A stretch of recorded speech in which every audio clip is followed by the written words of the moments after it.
guys and gals, how you doing? This is Homespun Home, but you can call me by my first name if you want to. You can call me Bobby, whatever you want to call me. I will answer to just about anything, it seems. I sure hope that everybody is having a wonderful day. And that your week has proven to be productive and enjoyable, and you're having a good time with your family. I know it's been raining here off and on. Oh, no, I don't know, for the past few days or so. We've needed a lot of rain, I can tell you that much. It's been so dry. It seems like certain places in the United States have had extensive amounts of rain, and here we are, we've been deprived, but we have a garden, and so I'm thinking that the garden has certainly appreciated the natural elements that causes it to rain. You know, there's just something about natural rain that makes things grow so much better. You can put a water hose to things, but there's just something in the rainwater that just causes plants to just flourish. And oh my God, one minute they're like, maybe a couple feet. And then next thing you know, you go out there and check out the garden, and lo and behold, you've got, stuff growing over your head. And having a garden is not easy, let me tell you. My husband, this is the smallest garden he's had this year, and he's had some twice as big as this, and I mean, it's overwhelming. We were giving away, cucumbers and spaghetti squash and bok choy and tomatoes, and we even had fresh corn. We had it all, but I can't claim any credit, since this was something that my husband has done and has been doing for the last 3 years. It's a lot of work. I love the thought of eating fresh vegetables, and I feel like it's a lot healthier for you, but boy, oh boy, is it a lot of work. It really, really is a lot of work. Unless you have one of those fabulously large, beautiful kitchens with one of them great big deep farmer sinks, and you've got ceramic countertop, and you've got just all the ingredients and all the implements and pots and pans and whatever, canning jars and stuff that it takes to process, and more than one person to do it, because it's something that requires more than just one person, unless you're doing it in small batches. But anywho, that's not why I wanted to get on here. I'm a little bit kind of dragging today, but hey, what's new? You start to get my age, and you have your good days where you feel like you're 16, and then you've got other days where you feel like you're 92. But my week started out so strange. I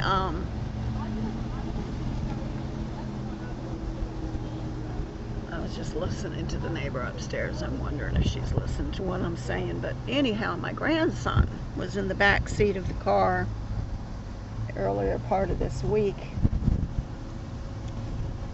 and we were just about to take a turn to head out towards what they call the extension, so that he could get to the Boys and Girls Club. Excuse me. And there was a car in front of me, and then there was a car in the very front where the light was red, and then there was another car behind that car, and I was behind the car in the middle.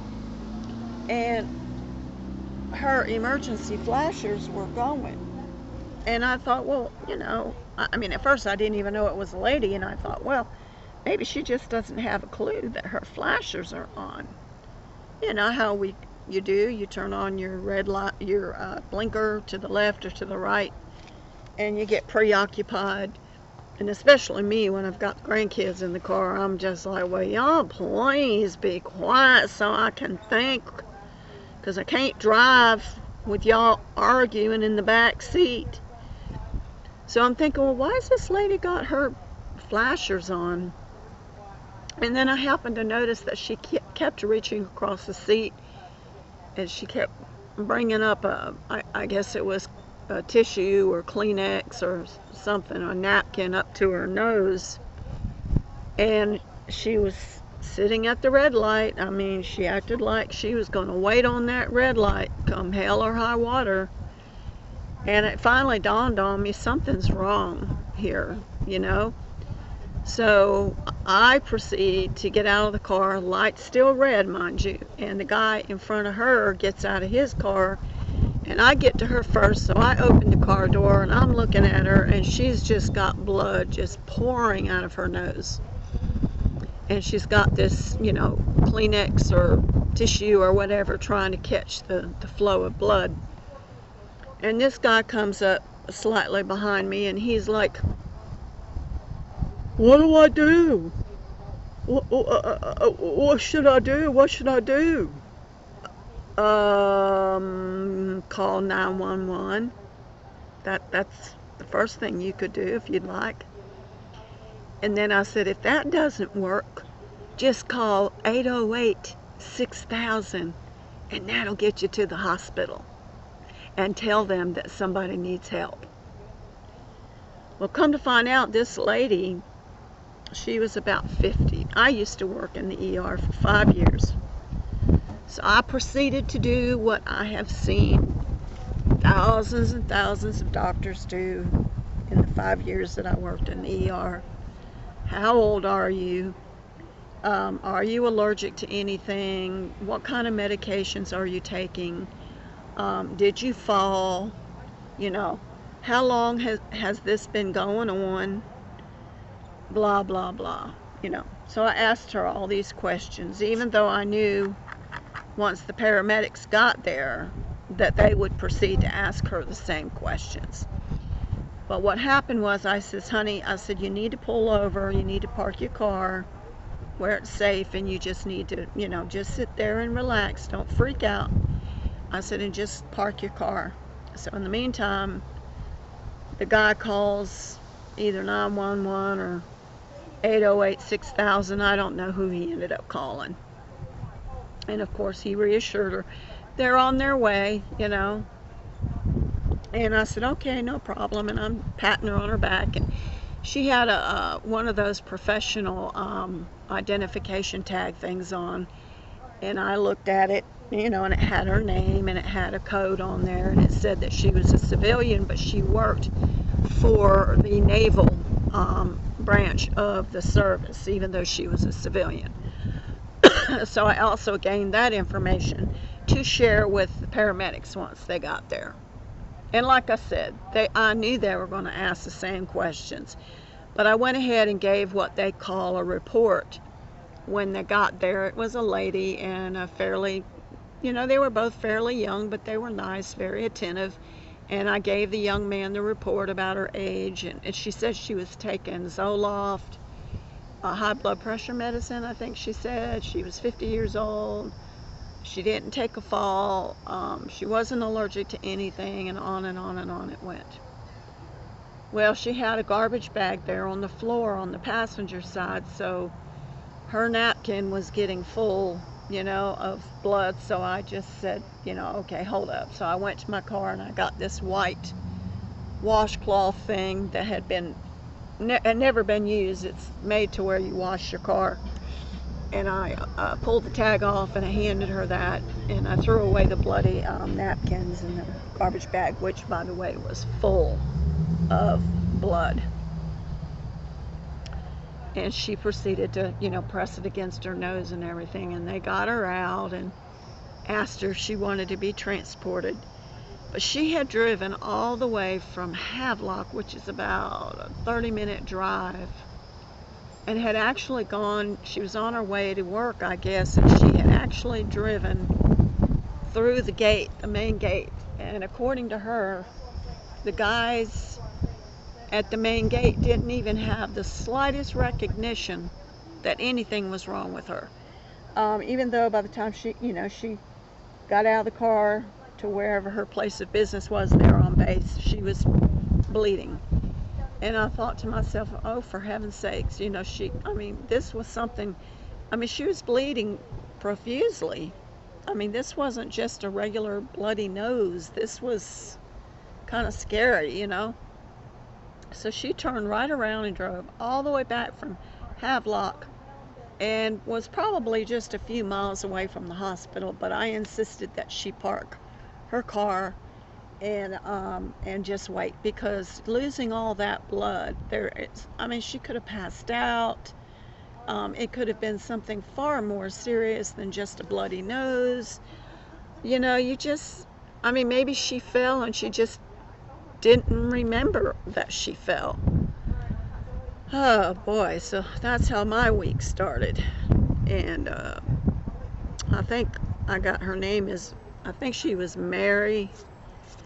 But I did my good deed for the day, and of course the guy that helped me with her, asked if he could pray for her, and he did, and everything. And as soon as he started praying, I knew right away what church he went to, and I hate to say that, but I did. I knew what church he went to, so I just politely asked him, and I knew what the answer was going to be, but I went ahead and asked him anyway.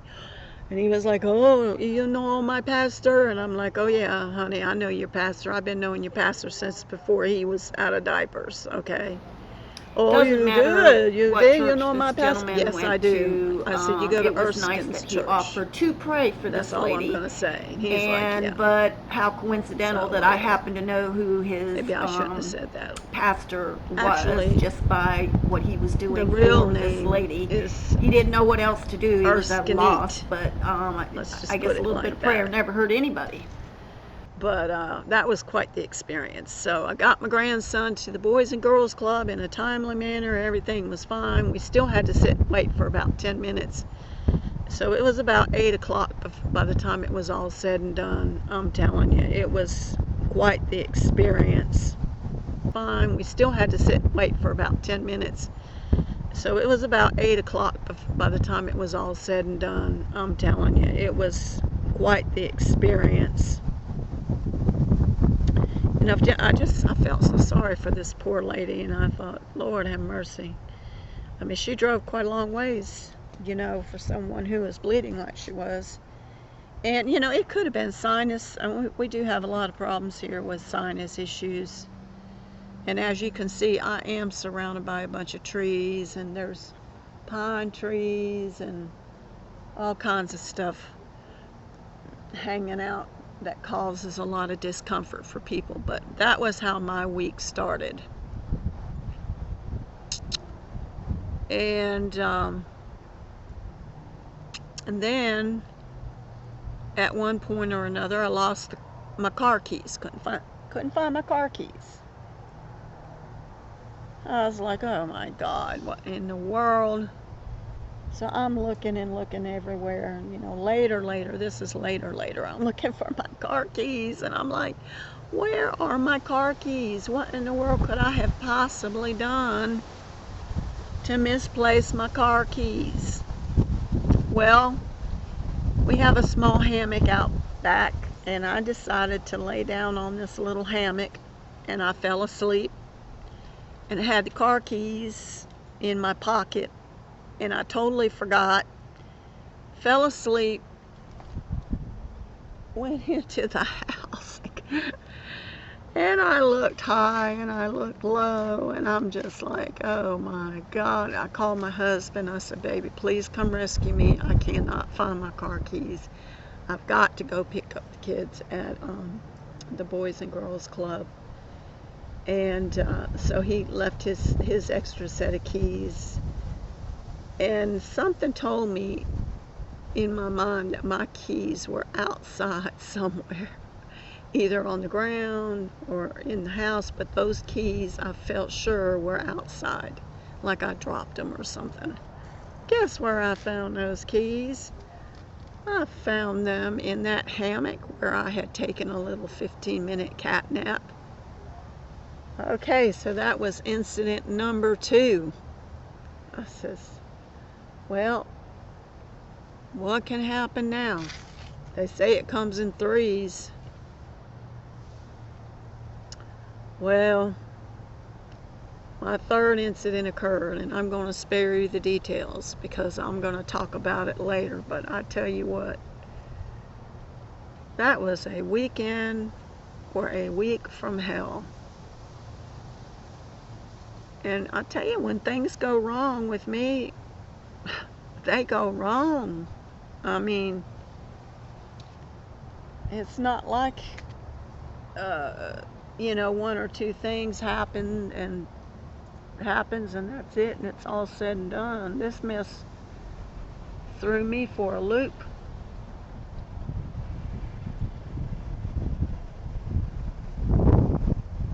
Well, I got some people pulling up. I think I'm going to close and I'm going to get back with y'all later. I'm going to show you, I got a couple box openings I want to share that made my day. I'm so excited about that. I think that's going to put a smile on my face. But I want to appreciate y'all being patient with me because I haven't been online. There's just been so much going on. But I love you guys and I appreciate you listening to me. And y'all have a good afternoon, okay? Behave. Bye.